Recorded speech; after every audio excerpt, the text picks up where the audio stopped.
Do you remember the iconic BMW M3 GTR from Need for Speed Most Wanted? That menacing blue and purple street racer with the massive rear wing?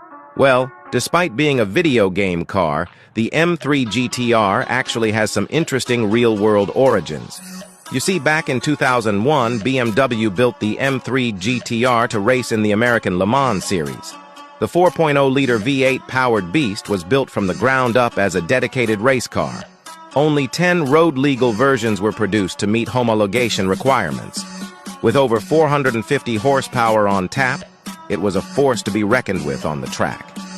The M3 GTR won the 2001 24 Hours of Daytona overall, an incredible feat. It also finished first in class at Le Mans that year. Even today, the M3 GTR stands as one of BMW Motorsport's greatest achievements. So next time you see one in a video game, remember, it's a real legend with an impressive racing history behind it.